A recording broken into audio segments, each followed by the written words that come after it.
Rabbitohs Radio Podcast, the number one source for everything South Sydney Rabbitohs.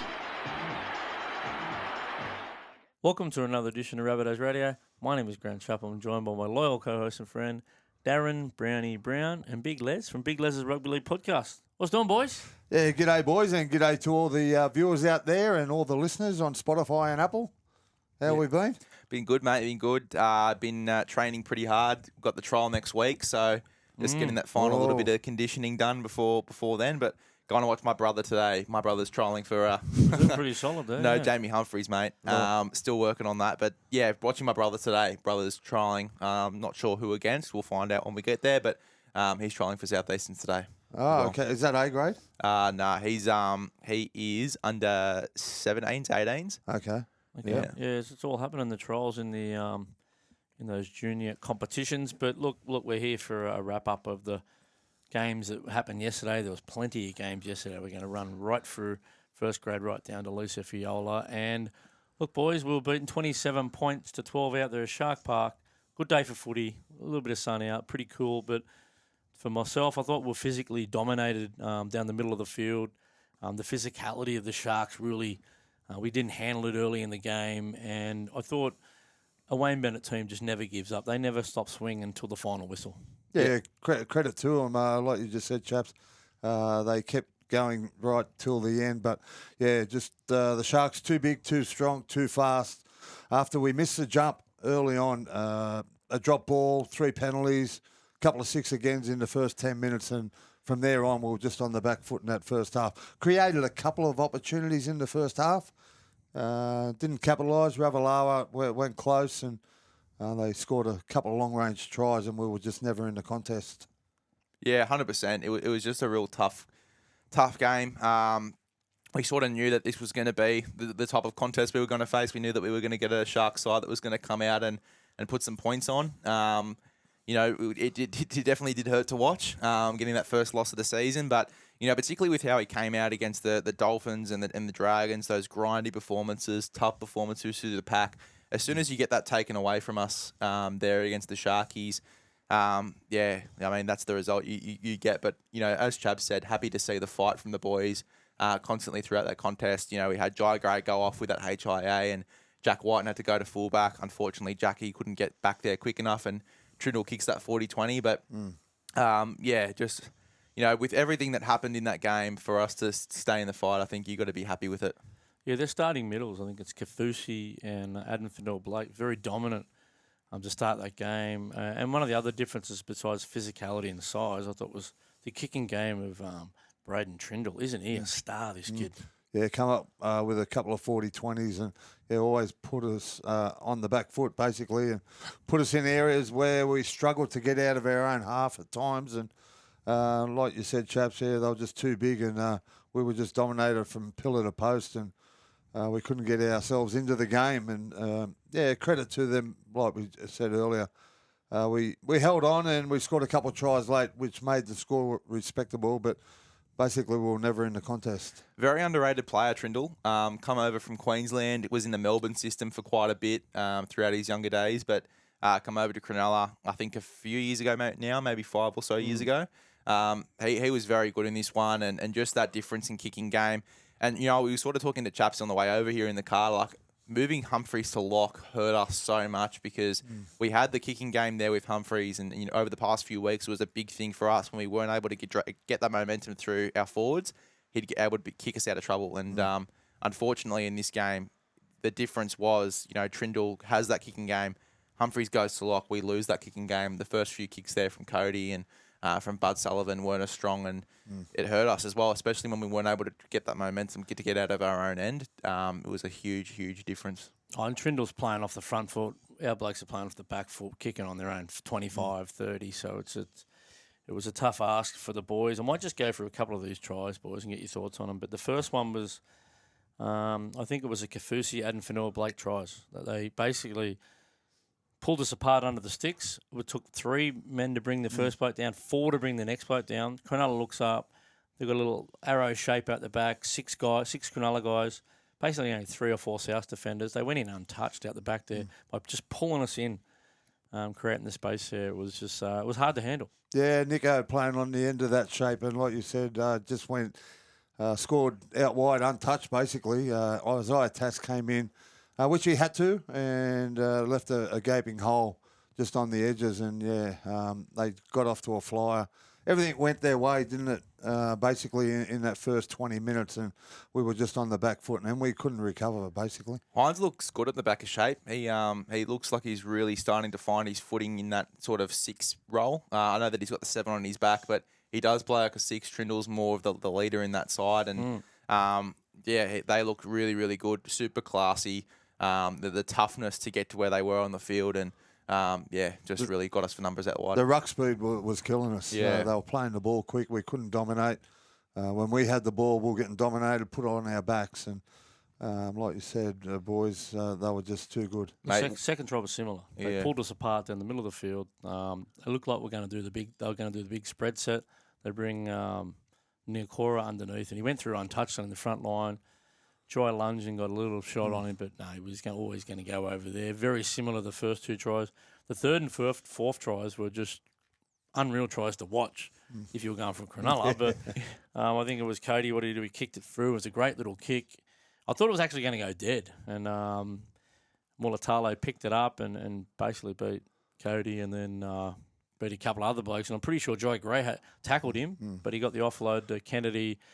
And then Iro was just away. That was You got to get at least 2 or 3 blokes in that chase. We did. We had the chase on the right-hand side, but similar to what you thought, chaps, the left-hand side must have thought it was going to go dead because they didn't push up. Yeah. Cody chased his own kick, got round Cody, and there was no one else there to make the tackle, and that's when they got out of the in goal and run the length of the field and scored a magical try. And like you said, Chapsy, the next one was just as good. I want to give a rap to Isaiah Tass, come from the opposite wing. Yep. And nearly chased down Ito there at the end. He showed a lot of pace in that final 10 or 12 metres there to round him up, and it was his 50th game.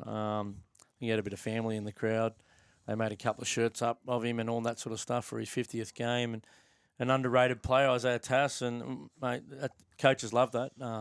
Never gave up the chase and ran all the way down there. It was in vain in the end, but... Well, he forced him to stay out wide. I think he might have missed the kick as well. So that was worthwhile, the chase from Isaiah Tass to keep him out wide. And the fourth one was a kick reception where they chucked it pretty wide, hit the deck a few times, and they picked it up. And it was just a numbers game again, wasn't it? And that was, I guess you call that the Jai Gray try. He had a tackle attempt on one bloke, and then he ran back to get in front of Nico Hines. Yep. Nico Hines passed it. He tackled the same bloke again, come off him, and then hit Kennedy in the corner. He's covered. The Mighty Mouse. Then they pulled him off for a HIA. I don't think he even had one. They just said, "Come off for arrest." Yeah, mate. He's covered defence. He's so good, Jai Gray. Like he puts in so much effort in, and Wayne would love that. Like we said it last week. We're going to say it every week. You can't take this bloke out of the side, can you? Yeah. Well. By all reports, I don't know when Latrell's back. He might be back next week or the week after. He will be going back to fullback by the sounds of Wayne Bennett in his press conference leading up to the game and after the game as well. So they're going to have to find a spot for him somewhere, and maybe it might be number 14. Well, it sounds like it sounds like that's what they were alluding to in the press conference as well. Well, I can't see how he couldn't play on the front line at 6 or 7. I don't know who you drop or who you move, but his defence one-on-one. Let's go to the try in the second half where he tackled Mulatalo again one-on-one out in the backfield. His defence is good. Then he gets up. Trindle gets the first receiver. He runs around the back. I'm not sure what Ravalawa was doing, but he backed off into the in goal. Did you see in a slide defence. I know. But Jai Gray come across and made the tackle on Trindle and slid over the line with him. He made back-to-back tackles. Just effort on effort plays, just because he wants to be there. I don't know. I know. I couldn't have him at fullback in front of Latrell. I'm not saying that, but he has to be in your side somewhere. Yeah. If you're worried about his size, I mean, you can use Humphreys in a lot of other areas. I mean, Humphreys is going well. I'm not sure what his kicking game's like, but that's the only thing about. Can we be in agreement? I'm not sure. I know that you're happy with him moving into a bit more of a utility role, potentially, chaps, but Jamie Humphreys, just keep him at 7 for the full 80. If he's named at 7... Well, he's the best halfback option we've got You've got to keep him at halfback. Especially kicking. Yeah, we sort of spoke about it before, but you move him to lock and we lose that kicking game. I think you just got to keep him at 7. If he's named at 7, you got to keep him in that halfback jersey for me. What about yourself, Brownie? Yeah, well, he's been our best player over the last 2 weeks, hasn't he? Probably things didn't go his way on the weekend, but playing on the back of a forward pack that was dominated by the Sharks, it's pretty hard for your halves to create opportunities and score tries and stuff like that. But yeah, look, he's probably our best number 7 that we've got at the moment. Yeah, and you probably got to name him there again, even when Latrell comes back and Jai is available. Well, I think he's first in the depth chart. Humphreys at number 7. yeah, And then it probably goes Bud Sullivan, maybe Cody, and then Louis Dodd, who hasn't started the season great. He'll be probably down the bottom there in the pecking order. Over at jumper number 6, I think it's Cody Walker. If he gets injured in any way, I'm putting Jai Gray in the 6 if Latrell's back, because that's his natural position. Number 6, a running 5'8". He can handle the defence, and no one's going to skip on the outside of him. He is lightning quick. Remember that little chip over the top where he got caught in the tackle? He got up and ran around and ran past 2 Sharks players, I think it was the both halves, and he got the ball and tapped it over the in-goal. Not many players in our side could do that. Yeah. Get up, turn and chase and knock it dead. So. Oh, he's got blistering speed, and he showed that when he chased down, I think it was Iro, wasn't it? Yeah. What we were just talking about? Yeah. Look, I mean, I know we got booed and we're probably not looking amazing in the front row department at the moment. We've got a lot of depth in the halves and a lot of options. And we said that when the season started. A lot of our players can play a lot of different positions. The back rowers can do a bit and a lot of different things. The halves can do a lot. Yeah. Even out wide, you've got Campbell Graham can play wing centre. Tass can play wing centre.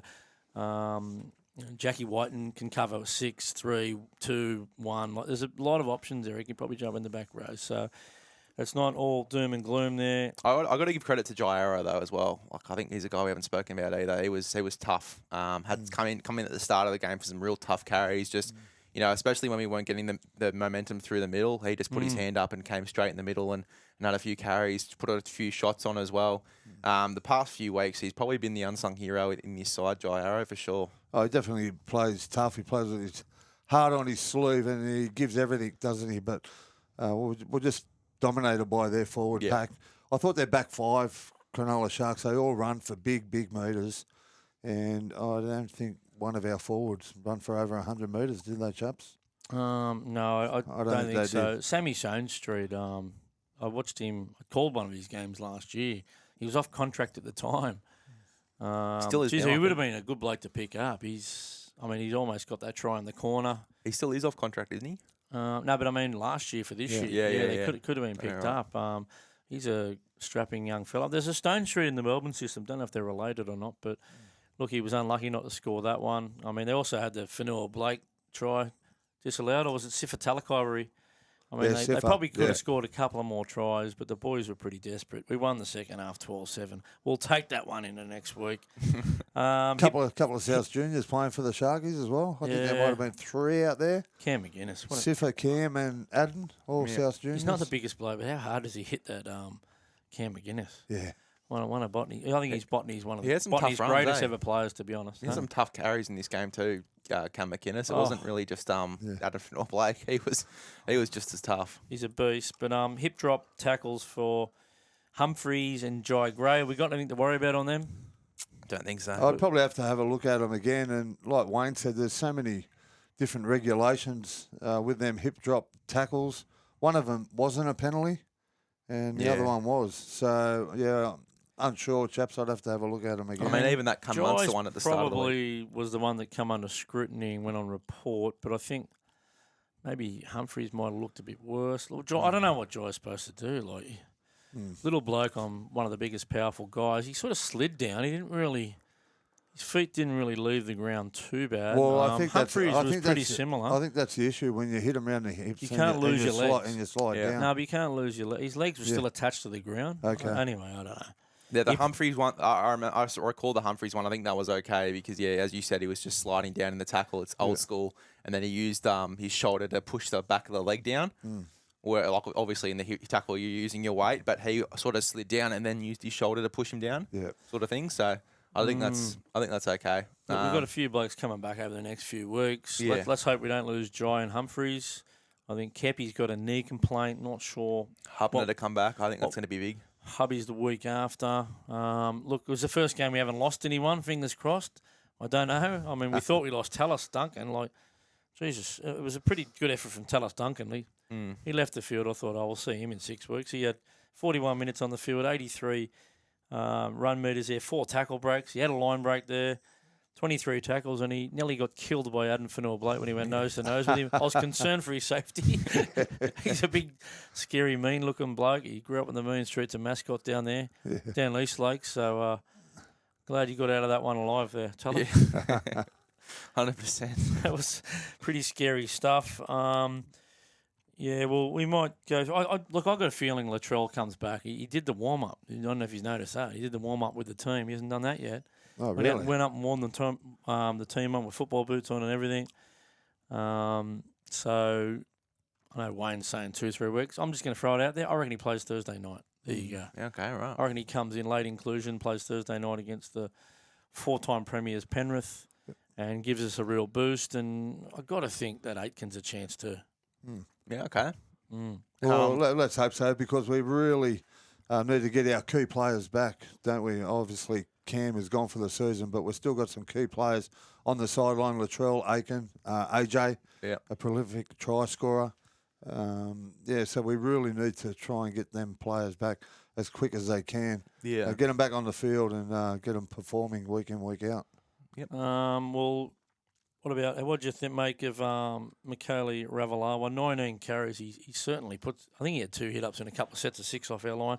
148 metres. He had the most post-contact metres for the Rabbitohs with 50. He had a line break, and he almost got that one down in the corner, didn't he? Yeah, he had a real tough performance again this week. Just even though the stats sometimes aren't in his favour, like, he just has such a tough outlook on and just tries to get us back in the game with some of these carries.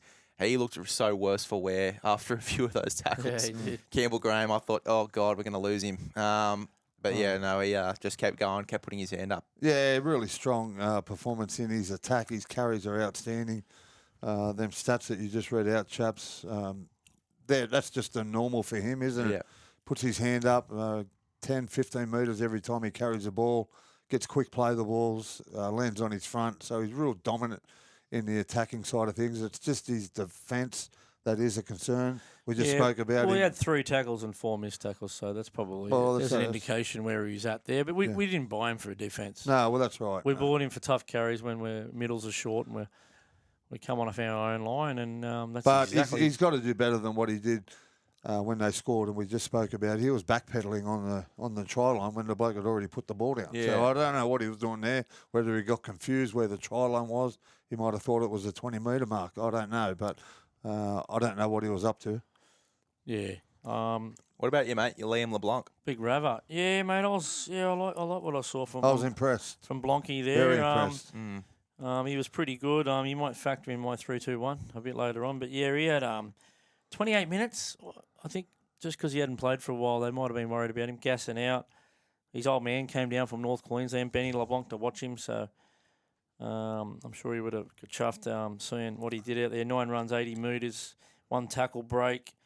He had 18 tackles, no misses, and that's what you get from Liam LeBlanc when he tackles. He makes it stick. The only try we scored in the game was at Liam. If hadn't for Noah Blake and Kafusi can claim the first try for Cronulla, LeBlanc can claim the first try for us because he pulled Cronulla apart, maybe the first time in the match, pulled them completely apart on a hit-up, played the ball quick. Cody Walker had time and space, and we know what he does when he's got time and space.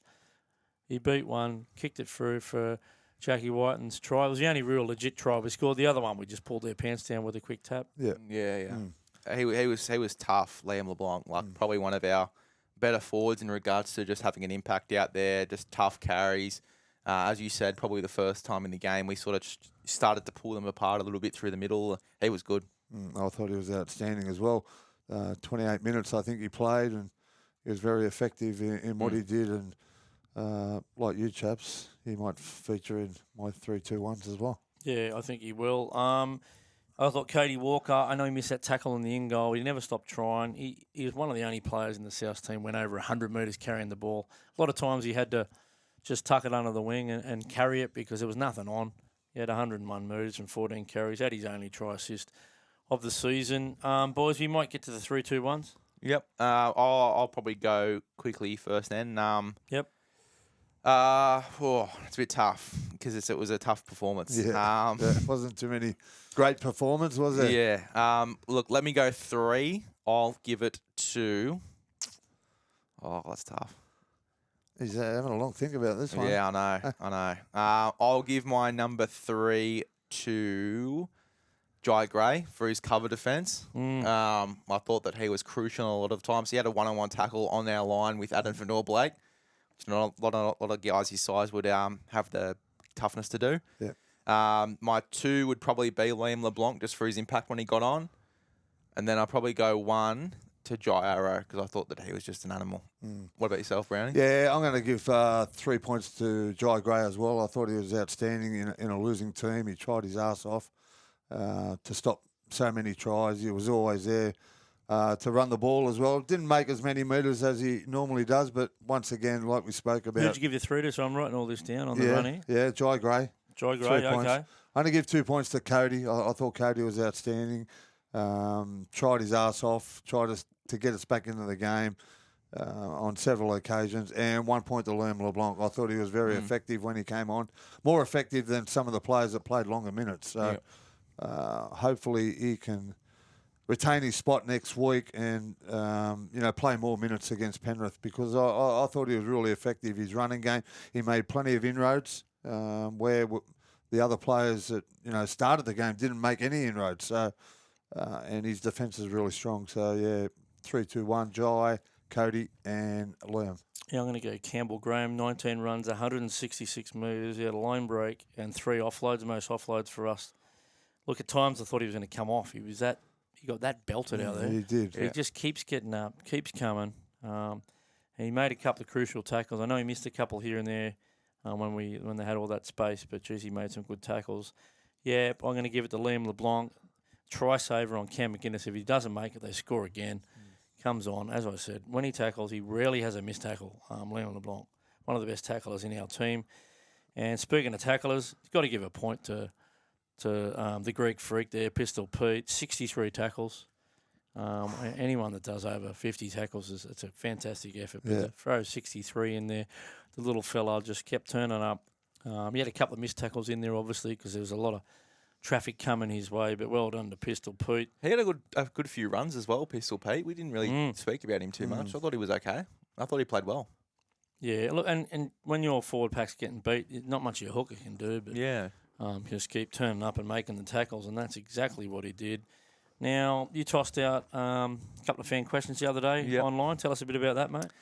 So I guess I just thought, why not get you guys to throw in some questions to us? Obviously, it gives us an opportunity to answer a few of your questions that you guys might have about the Rabbitohs and about footy. So chuck the poll up on the Insta, and what have we got there, chaps? There was a lot. There's a couple of we might leave out. There was a bit of abuse thrown there towards a certain few players. But look, Karina Hasser from Germany. She said, what do you think about the decision of the 2-game ban to Lockie Hubner? Look, straight off the bat, I thought it was pretty harsh. Yeah. What about Especially a grade 2. I know the gradings are graded on the offence, but he's never been in trouble before. Yeah, it was his first offence, and he cops a 2-week ban. 1 week I probably could have copped, but a 2-week ban was a little bit harsh. Yeah, So I agree. I don't agree with it. No prize is pretty. Yeah, it's pretty hectic for 2 weeks straight off the bat. And how many games did Gutho miss because of that tackle injury was? Yeah, none. He didn't miss a second. So there you go. That's where the grading was probably a bit skew-if, and he only missed the bye. It's only because they got the bye. There's a little bit online. They've added a few people to the match review committee and the people running it, but we'll stay out of that conspiracy theory. Oh God. One bloke, D-Mac Fitness from up there on the sunny coast, champion. When is Big Trell back? Well, I've sort of already covered that. I think Thursday night. What about you two blokes? Reckon he's another few weeks away? Well, mate, you're the guy that's out there at training, mate. You probably know a lot more than I do. So based on what Wayne Bennett said, he will be back for the Roosters game. Yeah. But you never always believe what Chaps is a bit Wayne of a says. conspiracy theorist over here, mate. He's got his ear to the ground. But Wayne plays the media off a Blake. Like the first press conference, they asked him about Brandon Smith. He goes, geez, I'd love to have a chat with him. Yeah. Sound like he'd already chat with him. Yeah, 'Cause that's he signed right. the next day. So you never believe what Wayne says. And like Big Les said, Chaps is always down at training. He's watching what's going on, and he did warm up against the Sharks. And he so I was believe doing what a lot of Chaps said. lateral movement, and he was non-stop at training the other day. He looks fit still, even though having that time off. Yeah. He looks fit. The buzz cut, I like the buzz cut too. There's probably no real rush to get him back there. We're playing a pretty tough side next week, even without Cleary. Don't think that's going to be a walk in the park. Look what they did to Melbourne the other day. No Cleary, no Edwards. Yeah, well, there's a couple of big outs there. Now, Jack, goal, _. What are the key features that make Bennett the absolute magician he's showing to be?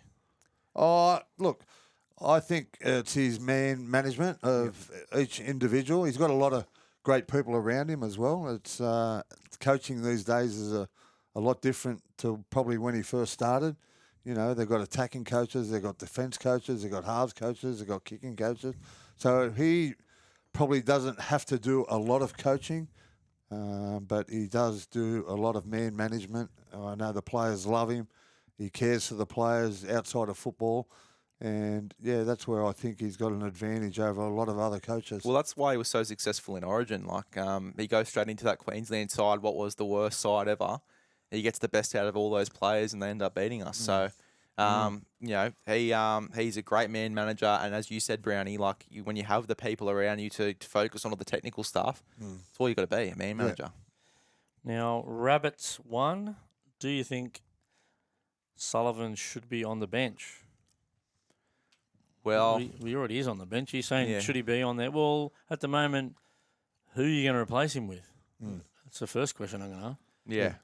I don't know. I think that when the Troll comes back, he won't be because Jai will be there. But I think at the moment, look, to answer your question, yes, but I don't think he should come on in the halves. I think that he should come on in that middle role he did 2 weeks ago because that's when he was at his best. Well, to be honest, we've got 2 versatility players playing off the bench, haven't we? We did last week, Sullivan and Havili. Both play similar roles, probably a couple of similar positions. Sullivan probably can't do the carries that Havili does. And I thought Havili was quite good yesterday with when he came on. He sort of like upped the tempo of the game a little bit. But, yeah, just can we afford to carry 2? But like you said, Chaps, we don't have anyone else to basically put on the bench. We're really short with injuries. How far do you reckon Celestia Tartar's off first grade? Yeah, I think he's still got a bit of time in reserve. He's playing good. Yeah, he's certainly a player for the future. Don't worry about that. But first grade, completely different level. You watch them New South Wales Cup games; they almost look like they're in slow mo sometimes. But compared to first grade, the way they, especially if you watch that Sharks team, the way they run around the park. But yeah, look, me myself, I actually don't mind Sullivan in the halves. I don't mind him at all. He just again that second half, we mostly back foot ball, wasn't it? You know, he's a front foot player. If he's got a retreating defence and he's playing off the back of it, he's pretty wily, pretty crafty, pretty sharp. Well, I don't mind him. We've seen it the week before against the Dragons when we were on the front foot. He was dangerous with the ball. He was half going through gaps. He's quick, Brownie. It was real exciting. And he got a few kicks wrong early, but I thought he got one. He hit it sweet as you like. It was a bit of a spiral. The Sharks didn't want anything to do with it. They let it bounce. So he's got a few more. It's not that I think he's not a good half. I just think that when you've got Humphreys there, he's got a really good kicking game. And as you said, Brownie, he's probably the best player for us for the past 2 weeks. You probably want to keep him in that halfback role because I think as soon as we moved him out of that halfback role into lock, we were under so much pressure because the kicking game just wasn't the same.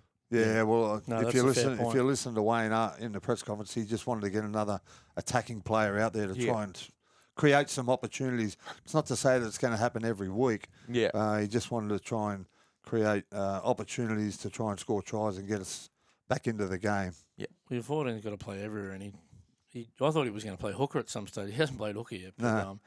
Anyway, we don't have to bring Pete off. But J_Hoods, boys, where do you think the Rabbits should play their home games? For me, Allianz Stadium with a smiley face. No, you're not going to get any arguments from these 3 blokes who live in the same area. But yeah, exactly. It's a nice little quick drive. Oh, well, it's a tram ride for us. Everyone's a winner. You park at the juniors, you go in, have a nice meal, jump on the tram. It's a 15-minute tram ride, and easy get out of there. Look, it's not only I think the Rabbitohs should be playing there. I think the Bulldogs should play games there. It's the best game. It's all about the fans. This game. Give them the best experience by playing the best teams at the best ground. Yeah, 100%. So Allianz Stadium for me. I reckon there'll be some movement on that in the next.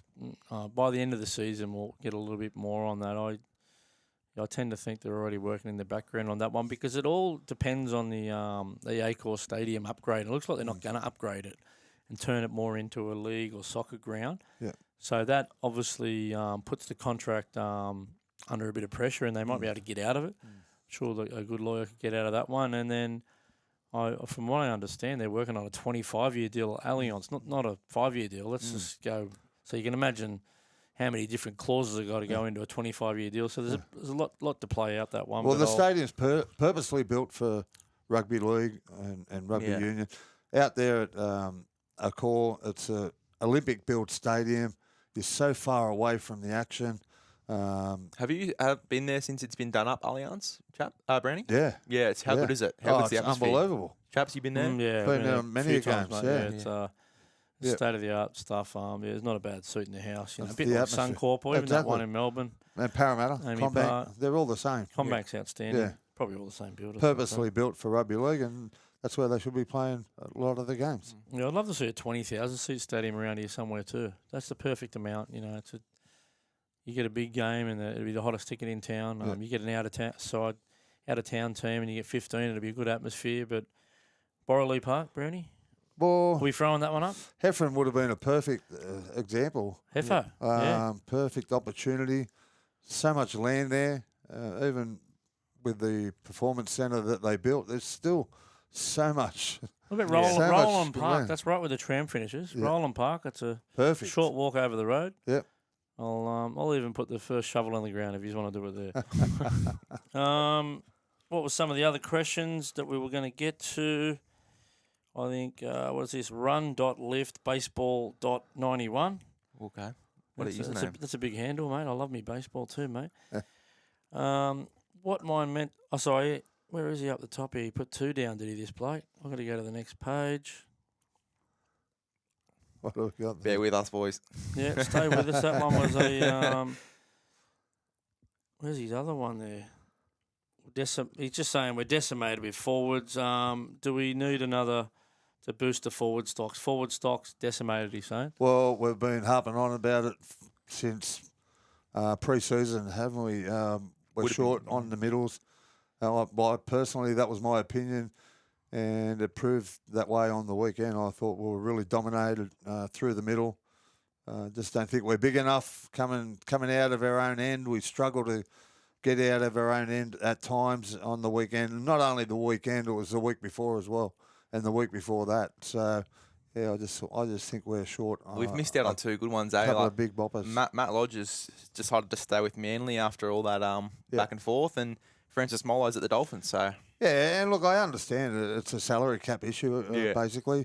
We probably can't afford it. By the looks of it, we've only got 150,000 left in the salary cap for this year after getting Ravalawa over here. We mightn't even be able to get the cheese here unless they do some sort of negotiations with the Roosters. I'll take 150 grand. Yeah, 100%.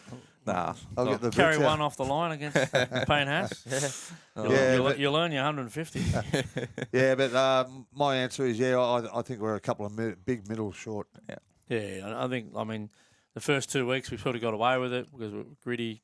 The Dolphins almost beat themselves. Yeah. Like we hung around against the Dragons. They pretty much beat themselves, and we were just gritty and tough and come out with a 1-point win. And you've seen there at Shark Park. Yeah, we probably not short one middle, a couple because they just rolled out number 17 Tapua. They rolled him out. He's an absolute monster. Yeah, they had Hamlin Ueli. They just kept Sifa Talakai. They rolled out 5 blokes that were just monsters and powerful and hard to handle. And you don't put them on their back. How many times do you see us take a carry and we went the other way and landed on our back? So I think we're not short one middle. We're probably short a couple, and I can't see us buying another player for the rest of the year. Is there any? And Junior Zatola's only 3 games back from a pretty serious injury. Didn't have a huge impact, Junior, in that one. He's only going to get better. You got Shaki Mitchell coming back mid-season. Schuster looks like he's turned the corner. I mean, if you asked me 6 weeks ago, I wouldn't have thought he was going to play much game time. I reckon he'll start in the Reggies in about 4 weeks. Yeah. Question. He's a big body. When Ewan Aiken comes back, let's say that he goes into a starting back row spot, do you think about maybe moving? I know Keon's been good to start the year on an edge, but do you maybe then consider moving him into the middle? I think we have to. I know Keon likes playing on an edge, but I just think we need his big frame and his big body in the middle. We're not powerful in the middle. We're not getting any go forward, and I just think we need another big body, and he's probably our next biggest body to put him in the middle. How much does Ravalawa weigh? Throw him in there. he's a chance of going in the front row when AJ comes back. And I'll tell you what, he'd do a good job on those carries down the guts. That might be about it for a few of those fan questions. We'll get to a few on another week. Boys, there was a plethora of games. 3 at Shark Park. There was 5 or 6 down there at Redfern. We'll try and cover everything we can. Brownie, you're our man in New South Wales Cup. I didn't watch that one. Brownie logged me out. It was 40 to 10 over the Jets, mate. How did the Pommy import Louis Dodd go, mate? Yeah, look, I wasn't impressed. Once again, he's taken a bit of time. Really didn't dominate for a halfback of his stature. I thought that, coming up against the premiers, the reigning premiers, the Newtown Jets are a very classy side. Yeah, we struggled once again, and they were just too good on the day. But I think Louis Dodd is a fair way off playing first grade. Is Cade Dykes back yet No. for Newtown? No, He didn't play. Yeah, wow. Yeah. No, Because I know that Liam Ison's done his ACL, so he's out for the season. Okay. Marouine Hirochi, the old South Australian, he played fullback. He's pretty powerful and strong, very experienced. They had Puru in the halves with Riley Pollard, who's got class written all over him. They had a sprinkling of really good talent. They're a very well-drilled side. They do a lot of training. They train like a first-grade side, Newtown, because they've got funding and a bit of coin. But I watched the last 10 minutes. We're on the back foot a lot. I think I've seen Louis Dodd back off and he missed a tackle down there, or he took a bloke over the line with him. Didn't seem to take control of the game from what I've seen. And I watched all the highlights. A lot of edge tries on the opposite side. On our right edge, they seemed to strip us for numbers down there. Every time they went down there. Penatani Talanoa had a tough day against his probably opposition. They knew a lot about him. It looked like a tough outing for our boys.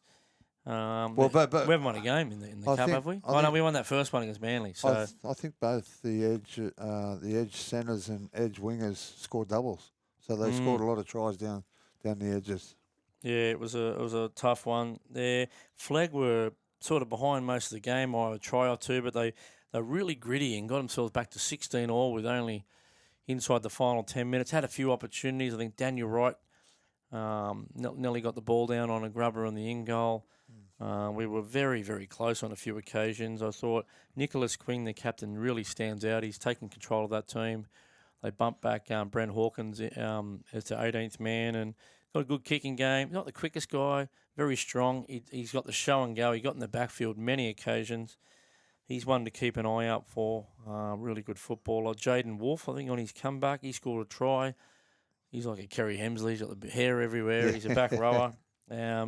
Zane Watson, he's come back from a serious knee injury from the Sharks. Good young forward. He caught the eye. And Daniel Wright, if you want to go to our shorts, check out the try he scored. He had a fair bit to do. Quinn put a nice kick in behind. Daniel Wright got there and got the ball down on the dead ball line. That was a good one. And the Harold Matts had a couple of won the first 3. I think they lost the next couple, and they got back in the winners' circle against Penrith Panthers. 26 points to 22, and it came down to 22-20 with inside the final minute, and it was the 5-8. So classy for a team there.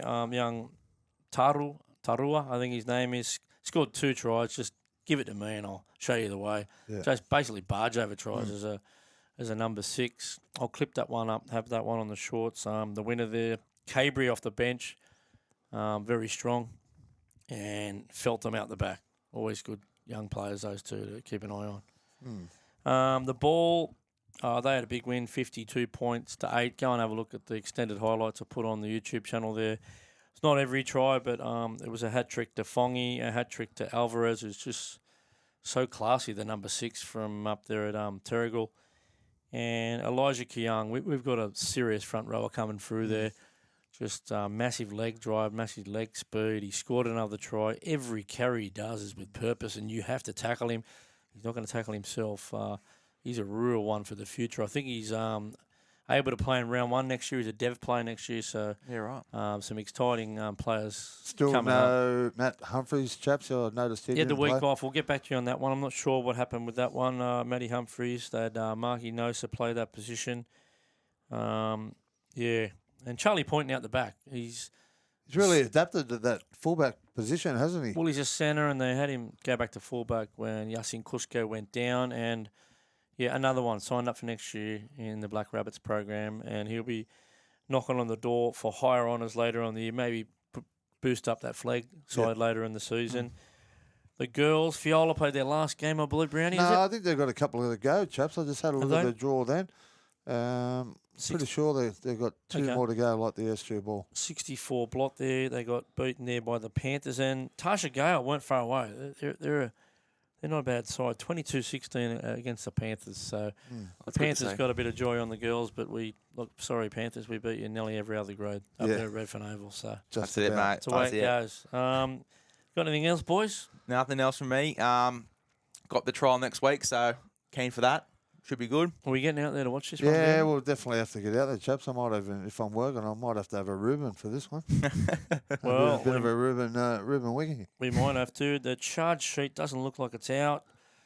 No, there's no charge sheet out yet. So as soon as we press stop on this, the charge sheet will be out, guaranteed, like last week. So But anyway, that's the way it goes. It's basically another tough couple of weeks coming up for the boys. We've got Penrith on Thursday, and then the following Friday we come up against the Roosters, who were beaten over there at New Zealand.